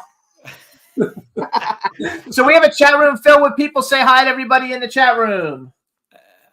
Hey, how's it going? Hello. There you go. You can't see them, but they can see you. Buenos so something. There you go. Buenas tardes. Buenos menos. So let me ask you a question. Mucho gusto en conocerlo. That's all I know. That's fine. That's all you need to know. So that means, okay, go ahead. What does it mean? It means it's very nice to meet you. Mucho gusto en conocerlo. And so, what are you? Where are you? Huh? Where are you from? Where are you from? I'm from Cumberland, Maryland, about 60 miles south of Pittsburgh, just inside the Maryland line. Okay, we just lived across the PA line in Allegheny County, the Appalachian Mountains. We lived in Doylestown. We lived in Doylestown, Pennsylvania for 5 years, right? And where? Doylestown, Pennsylvania. Doylestown. Closer to New Jersey. Pretty close to New Jersey. It's next to New Hope. Next to New Hope. Oh, New Hope. Yeah, I'm familiar with New Hope. They have that big film festival there that a friend of mine, he's one of the producers of that film festival, Tom Mulligan. Oh, I don't know. Yeah, I mean, I was in PA a lot. I went to see when I was a kid. My cousin used to take me to see the Steelers and the Pirates play. There you go. Way back when they still had Terry Bradshaw and Roberto Clemente on the Pirates, and way back. So because we were only an hour south of Pittsburgh, so he knew Terry Bradshaw. His wife was the ice skater. My daughter Leslie was taking ice skating lessons on Long Island with Bobby Denard, and one of the women there was his wife. The hell was her name? Anyway, it doesn't matter. Starbuck was her name. Something Starbuck. So anyway. Hey, let me ask you a question. Is this better with his light off or no? Turn it back on and let me tell you. No, it's better with the light on. Better on? His wife's name was JoJo Starbuck. Oh, yeah, I remember. Yeah, I remember. JoJo Starbuck. Yeah. That was Terry's wife? Very nice lady. And he was at the ice skating rink, and we met him. So I have a question for you, because I don't know if you saw any of the interview we just did, but he was a soapy. And you've been on a bunch of soap operas too, but I didn't know it because it's not on your IMDb, but it's on your resume. Yeah, I did a bunch. When I first got General Hospital, Days of Our Lives. Yeah, when I first got out here, in about 82, I believe it was. It could have been 81, but I think it was 82. But when I first got out here, I had no idea what to do. So I went to Samuel French's on Sunset, and I don't even know if it's still there. Samuel French Bookstore. Do you remember that one? Do you know French's? Of course. Samuel French, yeah. It was, it was an actor's store, basically. They had, all the casting books, or the names of all the casting people were there, and they had all these books on acting and how to break into the business and all this stuff, right?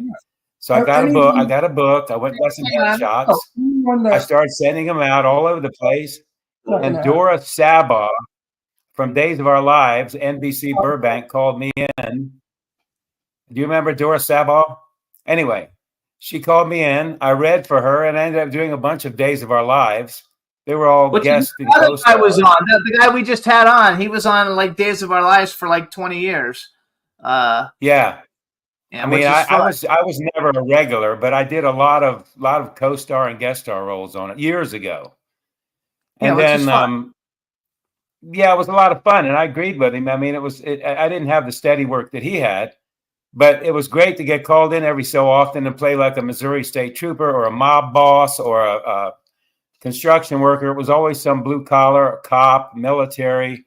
With my look, obviously you can see that, I'm sure. So that's what I got called to do.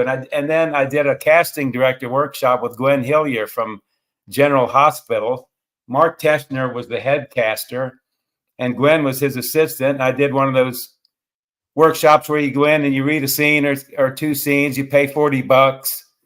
And then a couple of days later, Gwen called me and says, "Hey, I'd like you to do on the show next week. I'd like you to play blah, blah." I forgot what it was now, but she said, the script will be, send the script to FedEx you the script. So I ended up doing a bunch of General Hospitals, and then, and they were great because, I remember one time I did General Hospital. I was from the parking lot in makeup, wardrobe, shot my scenes and was out back in the parking lot 1 hour. There you go. That's easy money. Actually, hold on. Everybody in the chat room is talking about JoJo Starbuck was very famous. So Terry Bradshaw's wife was really famous. They said. I definitely heard. JoJo Starbuck was a skater, professional skater, and my daughter Leslie was about 8 or 9, and Bobby Denard, who owned the rink, was my dearest friend for years and years. So when I was there with my kid, JoJo was there.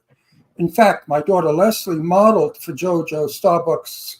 Those 2 pictures of Leslie in the ice skates.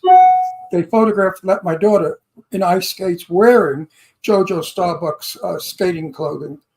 You guys are kind of from the same generation because he's only a little bit younger than you. Nobody's younger than me. I'm a lot younger. I'm a lot younger than him. A lot younger. I'm a kid compared to that guy. I'm 50. Well, he's 84, and you're like 75, right? He loves to say that 84. I think he gets a pleasure because he figures I'm going to die soon. No. And he can get my furniture. Yeah. Oh, gosh. I was born in 49. So I know you're a bit older than me. You were born in like 40, 41, 42, somewhere there around. 1940. 40, okay. So you got me by 9 years. Right. Franklin Roosevelt signed my birth certificate. It's true. Okay. Really, Franklin Delano Roosevelt signed my. Not they did everybody. It was a mimeographed one. Right. They don't use the word. word. Wow. Yeah. In those days, it was automatic. I never met him or everyone that was born while he was in office, his name was on our birth certificates. So I one of the things that I think is like a 6th degree. So Ron has 2 daughters. And one of them used to be an actress. Her name was Deirdre, and she was in a movie. She's still an actress. She's just not working. She's not really working as an actress now.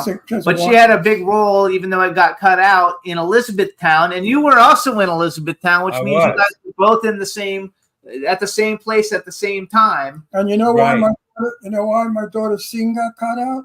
Because she didn't listen to her father.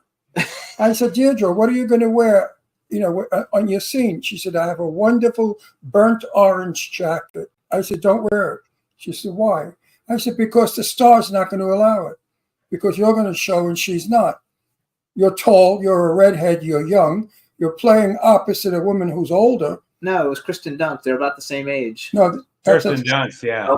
That wasn't the scene Deirdre was in. Oh, okay. Deirdre, I mean, wouldn't Wardrobe and Cameron Crowe have something to say about what she was wearing and say yay or nay? You know what I mean?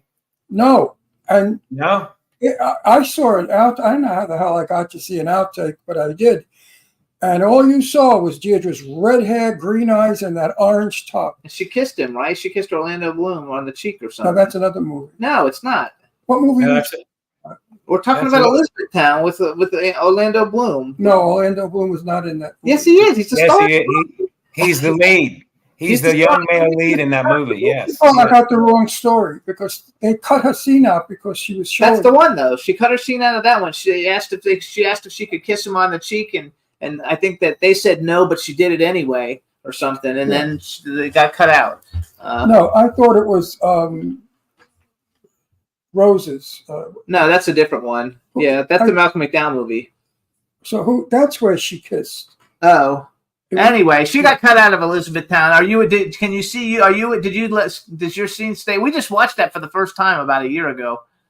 I have a little bit of stuff in it. Not a whole lot. Some of my stuff got cut too. I played the E-Town veteran. And I have some scenes with I'm in the scene with Orlando Bloom, then I'm in a barbecue scene in the backyard. What's that lady from Georgia she sells all that food. She's a big time chef. Yeah. Paula Deen. Paula Deen. Yeah, Paula Deen.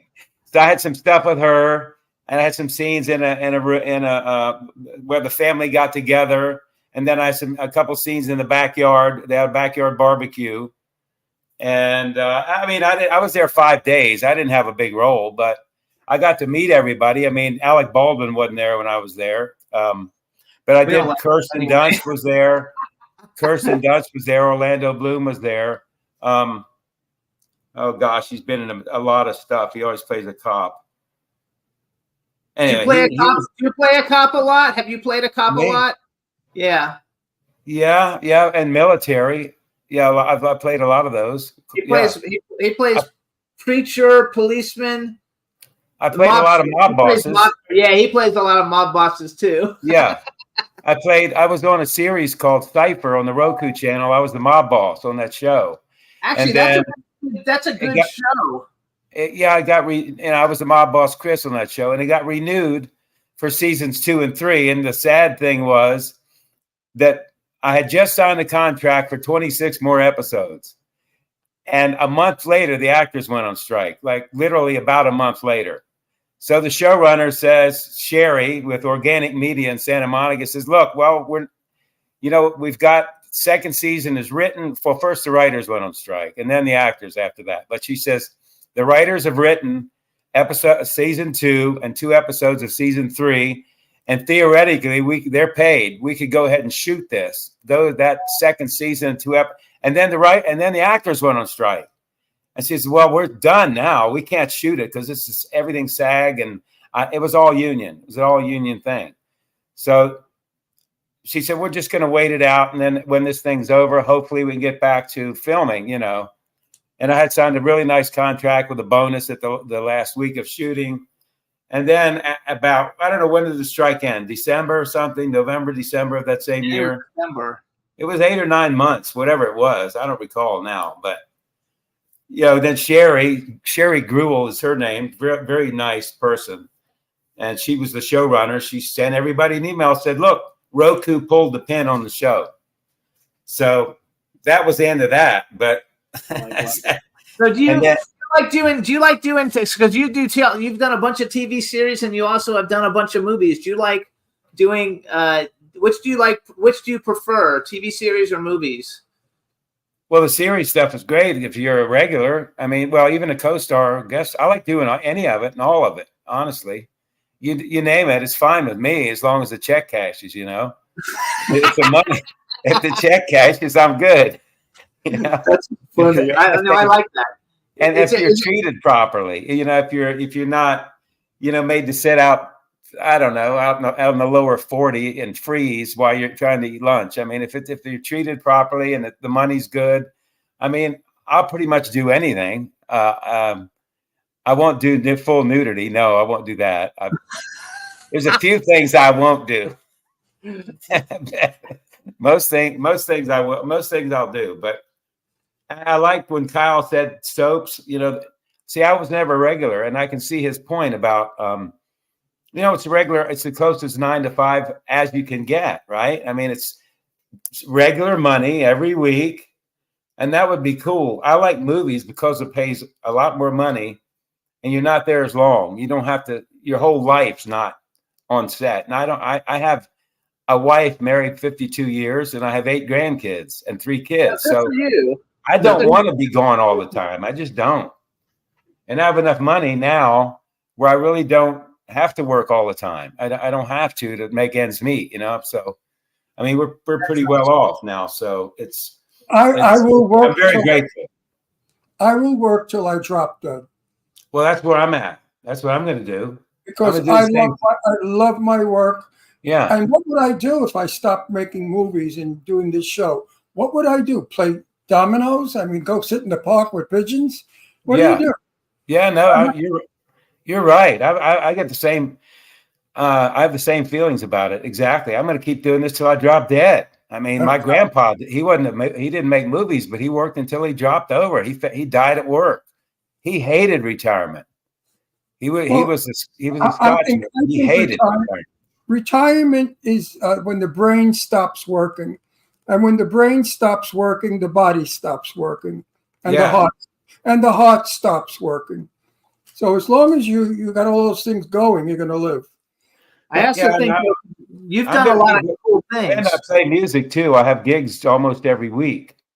And I have a tune out called America the Great. It's on Spotify, iTunes, YouTube Music. It's on YouTube.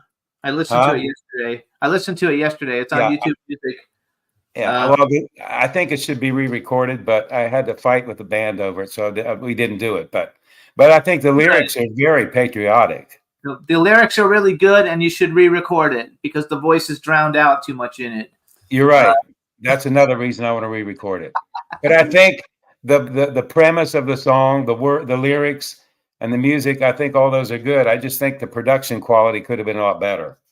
Absolutely. Yeah. So let's talk about some of the stuff you've actually done.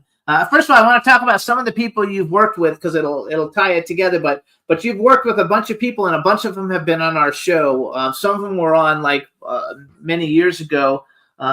Even though I have never worked with Meg Foster, I would like to. But Corin Nemec, Bill Oberst Jr., you've done a lot of stuff with Bill Oberst Jr. He's been on the show a million times. We both love him. Courtney Gaines has been on the show. Maria Olsen has been on the show. Corin Nemec, I said already. Courtney Gaines, Bill Oberst, Eric Roberts been on the show. Peter Jason's been on the show. Sherry Davis is a very good friend of ours. I guess you've probably worked with her on a lot of stuff since you're in LA. We love her to death.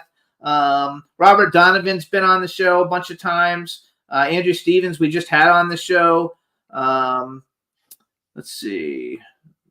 Robert, you have a lot of them that you've done a bunch. So you've done a bunch of stuff with Corin Nemec, Robert Donovan, and Bill Oberst Jr., all terrific talents, super really great guys. But you did a movie called The Deceived with Meg Foster. Did you get to actually work with Meg Foster? I love Meg Foster. Oh yeah, I had some scenes with Meg, and that should be out. I would guess the director is from Australia, Ash Aaron. And as a matter of fact, they flew everybody over, other than a few extras and folks from local. They shot most of it in the Malibu area, and he tells me that the trailer should be out within a week or two. And then he thinks the movie will actually be out in its entirety, and they're going for a theatrical release. He feels like it should be out within end of this month or November. And it is The Deceived, and Meg Foster is in it. And she was the original. I don't know if she's the original Cagney or Lacey. I can't remember now. She was one of them. No, but she was in that Roddy Piper movie, They Live. She was her and Roddy Piper were the two stars of it, and I just always remember it from when I was a kid. and like she's a super talent. She is. Also, I have Dawn Hinton. I have Dawn Hinton in the chat room. She told me to tell you hello. She watched Oildale. You have Oildale. I think it's on Tubi, right? It's on Prime. Oh, actually. on Amazon Prime about Amazon Prime. Yeah. about homeless veterans that don't have a place to live. Yeah, and that's gotten some fantastic reviews. It's actually about a family, and it's about a 16-year-old girl and her 12-year-old brother, and they take in these. Their grandpa dies. They're living with their grandpa. I'm sorry. They have to put him in a nursing home because he's just too far gone. They just can't handle him. So they put him in a nursing home, and then all the grandpa's pension money, all of his income goes to pay the nursing home for his care. And so this 16-year-old girl and her 13-year-old brother, they decide to take boarders in to make ends meet. So they take in 3 veterans, and I'm one of them. And I'm the only homeless one that they take in an Iraq vet and 2 Vietnam vets, and I'm playing one of the Vietnam vets. And I've been on the street for a lot of years since Vietnam, and she's an aspiring country singer. So there's a lot of music in it, and we shot a lot of the music scenes at the Fox Theater in Bakersfield. I'm trying to think who built that. I think maybe Buck Owens. I liked it so much too, is because she lives in Bakersfield. Yeah, and it's got great reviews. And my all the performances are, it's Lynn Salt and David Mueller made the film. Lynn Salt wrote the film. She's a writer, and we did shoot it in the Bakersfield, Oildale area. But I played a homeless Vietnam vet, Larry Atkins, and since I am a Vietnam vet, I had a lot that I could go to. She actually lives in Oildale. That's funny. She lives in Oildale. It's a good movie if you haven't seen it. I mean, it's a low budget movie, but the story is very good. I feel like all of the acting was very good, and the story is very good. So, it's a good family friendly movie. There's no cursing in it. There's no gratuitous sex or anything. It's a good film. It really is. I'm really proud of that film. You have a lot of stuff that you've done that's good story type stuff. I just want to ask this one question. Ron won't know who these people are, but when you did Somebody Help Me Too, was Marquette Houston and Omarion, were they cool?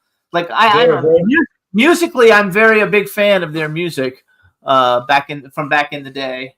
Yeah, I think Omarion had a group called B2K. B2K. Yeah, I love them.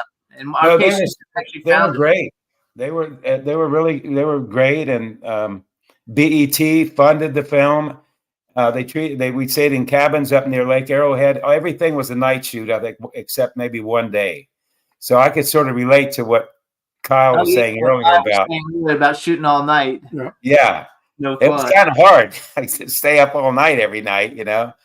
I'm not a huge fan of that, but I mean, it was still fun, and it did sold so many DVDs. I was like amazed at how many DVDs that thing sold.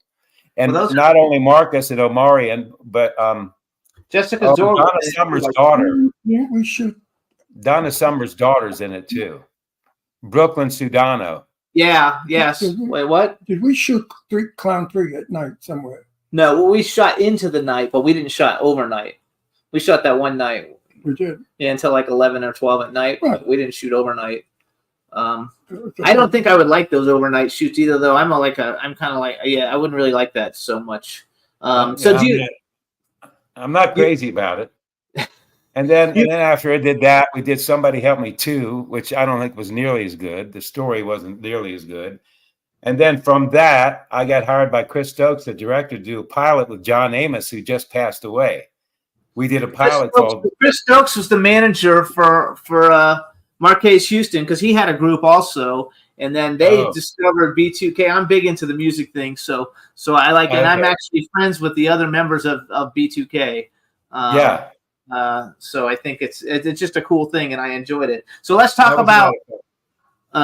Let's go with you got a lot of horror. You got horror movies. You have every kind of movie. Is there a genre that you enjoy the most? Gosh, I like them all. I really hate the super gory stuff. The super he doesn't- super gory stuff. Now I could shoot people on camera and maybe knife somebody, but cutting their throat or cutting their guts out and all of that, I mean, I guess if the check was good enough, I would probably do it. But I've done things that I can't even watch now. I can't watch it because it's too gory. And I don't even, and my kids and grandkids hate seeing me do that stuff. Ron doesn't like the gory ones either. He's in a bunch of horror movies, but he doesn't really like to be in. He doesn't really like them. He doesn't really watch them. No, the movies I'm in, there's not one scene that I'm in anything horror. Oh yeah, not you personally, but the movies have horror, but he's not in them. When I read the script, if my character is, like you said, slitting somebody's throat, I won't accept the part because I won't do it. This is the first movie I'm getting killed in, Clown Motel, 3 Ways to Hell. Oh, I shouldn't have said that. Why not? Because it hasn't come out yet. Anyway, it was hard for me. Yeah. I've never when done. I can't even watch myself do something on screen, then it turns me off. Really. No, it's just that I'm so opposed to what I did. What I did. This is the weirdness of it. I am an advocate for suicide. I tell everybody, if you're going to commit suicide, call me. Talk to me. Suicide prevention. I don't believe in suicide. Right. And yet. Well, I don't either. And the part I play, I do it. Oh, you kill yourself? And I'm very against it. I hate the idea that that was his only time. He doesn't usually get killed. Never. He also doesn't like it if he won't do the films if they're going to throw blood on his hair because he can't get that fucking fake blood out of his white hair. So you know that. You kind of got it too, so you would have the same problem. No, I just don't. Listen, I think I'm good enough of an actor. I've been acting for 64 years, okay? Yeah. So I think I've learned something in 64 years. To have to be in a movie to kill people and chop them up takes no talent at all. Right. That's not an actor. That's just you're told, chop this, chop that, throw blood. You're not an actor. Actor portrays a story. Like what you did in Oildale, because I saw the trailer for it. So I won't be in, I don't do it anymore. I told Jimmy just recently, don't give me any scripts that are bloody and horrible. Yeah. I'm not interested. I'm not a killer. I'm not a slayer actor. I'm an actor that has talent and has what to say. So let's go to Hollywood a little bit. Hey, let's just put it this way. That kind of stuff is boring now to me. It's boring, and I should be excited about what I'm doing. I should be happy about it. And if I look at some scenes and I'm chopping somebody up, to me that's boring, and I'd rather just not do it or get a stunt double or something. I don't want to be known in my later years like the poor Betty Davis, who I knew, and we talked about Baby Jane. She did not like it. She needed the $60,000 they paid her, but she did not like that movie at all. Betty Davis didn't like that movie. She didn't like it. No. I loved it because I don't know any. I wasn't that. I saw that before I saw any other Betty Davis movies. But first of all, she was uncomfortable working with Joan Crawford. Number one, they were fighting all the time because sometimes they gave Joan more coffee than they gave Betty. You know what I mean? Stupid shit like that. I asked her in conversation. I said, "What was your favorite movie?" And she said, two movies. All About Eve was her number one, and number two was Now Voyager? Now Voyager. Actually, you know all those movies, right? Yeah. So she had only in her whole career, she only had 2 movies she really liked. What movies did she hate with a passion? Which I liked very much. Beyond the Forest. I thought Beyond the Forest was wonderful. She hated that movie. So let me ask you a question, because I asked this to everybody. Bucket list, male and female actor, it could be living or dead, that you would like to work with, that you have, if you have ever had an opportunity to work with somebody, and then what movie would be the movie that's ever been made that you would like to have been in? So do you have a male and female actor, and they can be living or dead, because it's just a fun question. Oh, there's just so many. It's hard to narrow it down. But you know what? I heard some of Kyle's interview, and I had to agree with him on Humphrey Bogart. I had to agree with him on that. I think Casablanca, or that one he did in Florida, Key Largo. Yeah, I love that one. We just saw that. I like all his stuff. But I'd say Jimmy, for me, the older guys, Jimmy Cagney. I would have loved to have acted with him. Humphrey Bogart. They're like two of my all-time favorites.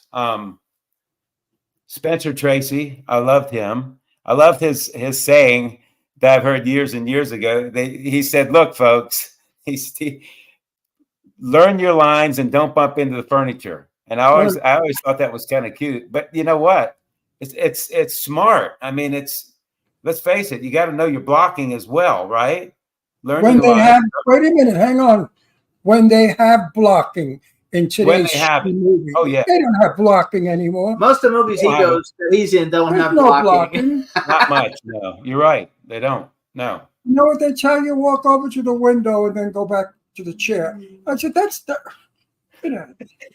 Ron can't stand it. He doesn't like the fact that, and actually, some of the movies lately have had, because he told them they need to do a rehearsal before they shoot it. But a lot of them, the movies he's been, they don't even do rehearsal. They just get up there, shoot the scene, and nobody knows what anybody's doing. I won't be in their movie if they don't do a rehearsal. Well, Cameron Crowe rehearsed, and he's about the only one that did. Yeah, I worked with, the guy that directed Eraser. Oh shoot. That's a Arnold Schwarzenegger movie. Yeah. I had a little scene in that with Vanessa Williams. And that was Arnold and James Caan and Robert Cromwell. There are a lot of good actors in that. But he rehearsed, and Cameron Crowe, as a matter of fact, Cameron Crowe wanted us to show up at Paramount, and I forgot the soundstage, and rehearse. He wanted full rehearsals before we started shooting. And it was cool because we got to meet the cast. Everybody came to the soundstage. They had couches set up everywhere and craft services. And the first thing that happened to me was I sat on the couch and Kirsten Dunst came in, sat down, very sweet, very nice, and introduced herself to me. And Orlando Bloom came in, same thing with him. I didn't see Alec Baldwin was in that film too, and so was Susan Sarandon. They did not rehearse, but the rest of the cast did. Now, maybe they were too, didn't have time or whatever. I mean, not going to disparage them. There are a lot of stars. There are a lot of stars that think there's nothing to learn anymore. They think they've learned it all and they don't need anything anymore to help it. That they're great enough to go out there and make it work. That's bullshit. Because the comfort I have when I work with another actor, it has to be a romance. There has to be a connection. And I find that connection in a rehearsal. The actual shoot, you know your stuff. I like rehearsal because I get to talk with the person before I work with them. It's familiar with me. I don't like a cold set. That's it. If it's a cold set and I have to do my lines on that cold set, I don't like it. Yeah. I like to know the feeling of what it's going to look like when I do it on the take. So wait, go back though. So that's the male actors. Give me some female actors, and also give me a movie that you think that would have been fun to be in. Well, I like Diane Lane as a female. Fabulous. She's fabulous. I love Diane Lane. Me too. Wow. She's wonderful. She is incredible. Yeah. I always loved her. Boom. I mean, it's I mean, right away. I think she captures. Yeah. No, she's amazing. Another female, and I have to agree too with Kyle on Charlize Theron. I love her too. Wow. I do too. She's everything she does. She's 1,000% all the time. When she does something, she has her not only the lines, but the role down. And one of my old acting teachers said, "Don't just learn the lines, learn the role." Absolutely. Oh, well, what does that mean? That means, what is the character feeling at this point in the scene?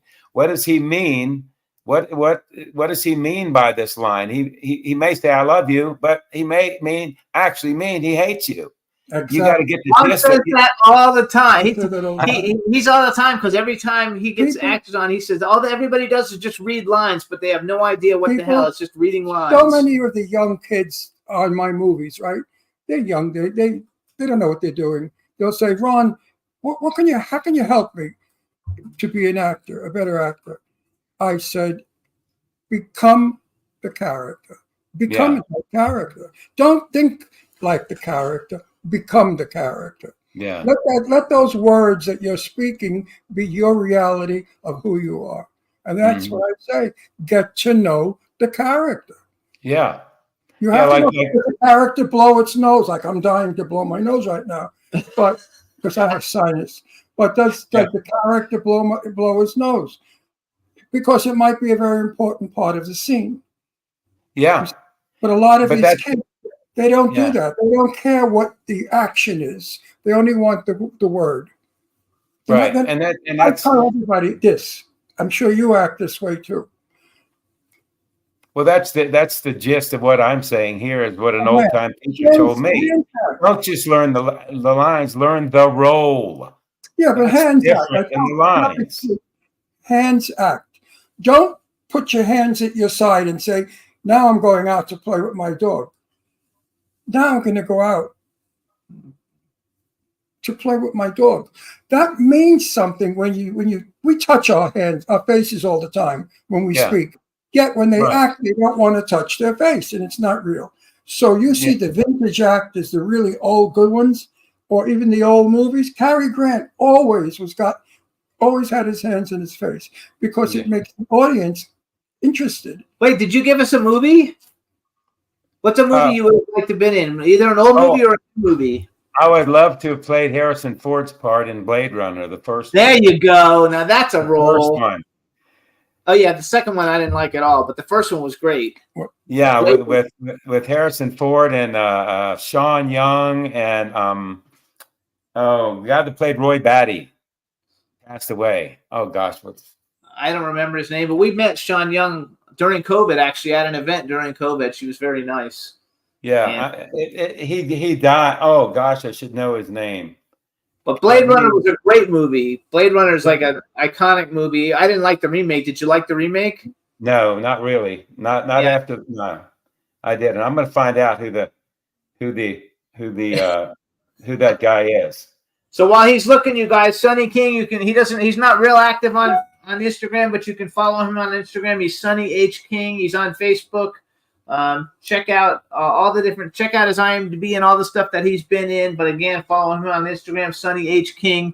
And we got 1 minute left. 1 minute. Hey, there's another movie coming out, should be out soon, called Night Carnage. And I play the father of a vampire hunting family. Oh, and wow. I was told by production that most of my lines were used to narrate the entire film. Now I haven't seen it.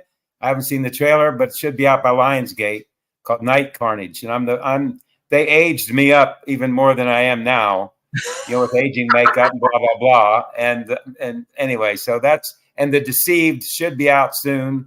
And that's the one with Meg Foster and Cara Nemec. Kelly Sullivan is great in it. And Meg Foster, she was super. Oh, Courtney Gaines. And Bill Oberst. He's my deputy. He's my deputy in that.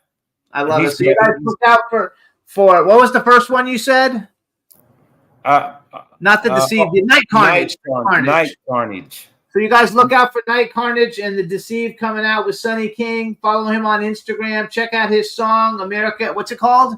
America the Great. America the Great. And we want to thank you for coming on the show. And we'll see you on Facebook because you and I like each other's posts all the time. You're fabulous. Thanks so much for coming on the show. And we'll see you on Facebook.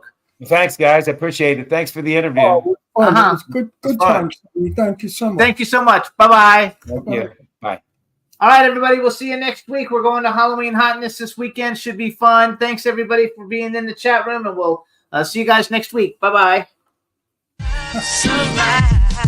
Can turn out to be so wrong. Yeah, we in the mix. Yeah, we in the mix, it's another episode. Here we go, the Jimmy Star Show with Ron Russell. Interviewing the hottest, newest, and truest of today's celebrities. Make sure to subscribe so you can get notified weekly. Jimmy Star, he's the king of cool. Ron Russell, he's a gorgeous dude. Chat room is live and you would be a fool not to vibe with us at the Jimmy Star Show with Ron Russell. Come watch it live on W4CY Radio. Miss some past episodes, download on iTunes. The Jimmy Star Show with Ron Russell. It's the Jimmy Star Show with Ron Russell.